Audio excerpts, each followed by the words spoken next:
Un peu plus d'un an après la sortie du deuxième volet de la saga des Animaux Fantastiques, analyses et théories sur la suite de la saga ont le temps de voir le jour. Viewers, vieweuses, j'espère que vous allez bien, c'est AJSF et aujourd'hui je vous propose de parler de potentiels liens entre croyances et la famille Dumbledore.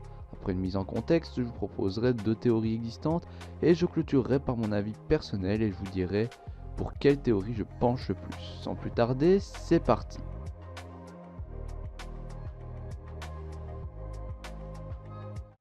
Pour la mise en contexte, résumons l'histoire de Croyance. C'est parti. Lorsqu'il était bébé, durant un voyage en bateau jusqu'à New York, l'état Lestrange, l'échange avec son petit frère Corvus Lestrange, car Corvus n'arrêtait pas de pleurer.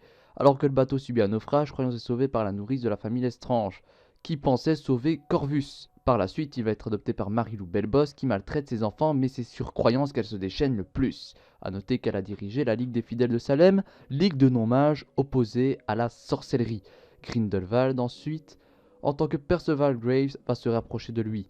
Il pense que Croyance va l'aider à trouver l'Obscurial, mais il va être très surpris lorsqu'il verra qu'en réalité l'Obscurial est Croyance. A noter qu'à la fin du premier volet de la saga des Animaux Fantastiques, Croyance déchaînera son Obscurial et sera neutralisé par les aurores de Makusa, tandis que Grindelwald sera par la suite démasqué et arrêté pour ensuite s'échapper pour chercher Croyance. Qu'est-il arrivé à Marie-Lou Belbos? Eh bien, elle a été tuée par l'Obscurus alors qu'elle battait Croyance. Croyance ira à Paris et sera à nouveau maltraité par le propriétaire du cirque dans lequel il travaille là-bas.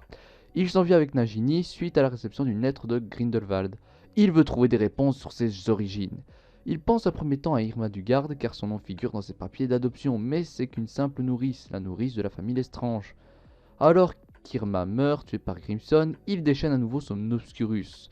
Par la suite, il se rend au cimetière du Père-Lachaise suite à l'invitation de Grindelwald qui prétend connaître ses origines.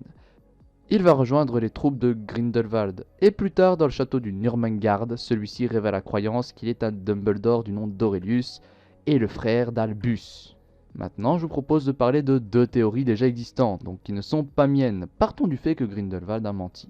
Croyance n'est donc pas le frère d'Albus, mais rien ne l'empêche d'être lié au Dumbledore. Tout d'abord, commençons avec la première théorie. L'Obscurus de Croyance serait en réalité celui d'Ariana Dumbledore, la sœur d'Albus.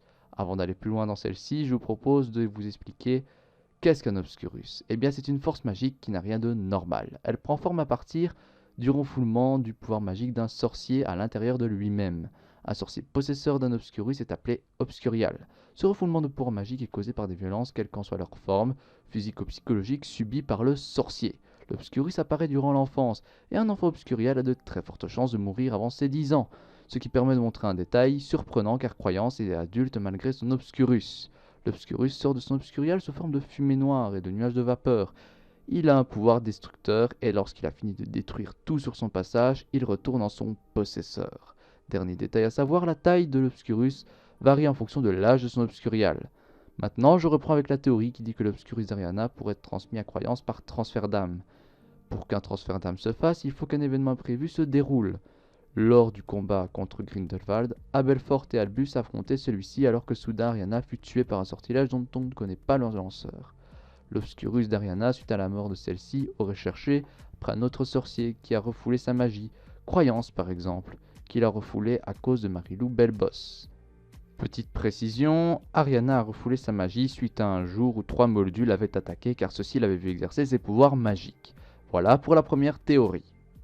Maintenant, pour la deuxième théorie, qui est une théorie de Ben Carlin, youtubeur de la chaîne Super Carlin Brothers, elle dit pour commencer qu'Albus Dumbledore aurait un Obscurus. Comment est-ce possible? Selon le youtubeur, Albus commencera à développer un Obscurus suite à la mort d'Ariana durant le combat contre Grindelwald. Donc il ne serait pas né à cause d'un refoulement de pouvoir magique, mais par un manque d'amour. Mais comment parviendrait-il à Croyance? Eh bien, Albus, par sa puissance, réussirait à se séparer de l'Obscurus et ferait en sorte de l'envoyer jusqu'en Amérique. Or, suite au naufrage, Croyance survit avec l'Obscurus en lui. Et ça, Albus ne le sait pas. Voilà pour les deux théories. Maintenant, je vais vous dire pour laquelle je penche le plus. Mais avant, je veux préciser une petite chose. Je ne crois pas que Croyance soit le frère d'Albus. Car il est prouvé que celui-ci n'a qu'un frère du nom d'Abelfort. La première théorie m'intrigue beaucoup, car elle résout pas mal de mystères. La deuxième théorie est intéressante, mais ne respecte pas forcément les logiques, notamment avec l'Obscurus. Mais attention, on n'est pas à l'abri de surprise dans cet univers.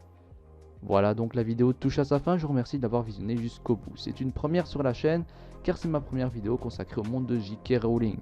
C'est aussi la dernière vidéo de 2019.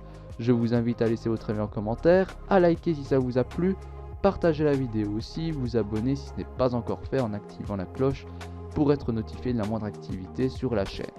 Sur cette phrase, je clôture la vidéo et il ne me reste plus que 3 choses à vous dire. Portez-vous bien, passez surtout d'excellentes fêtes de fin d'année et ciao les amis!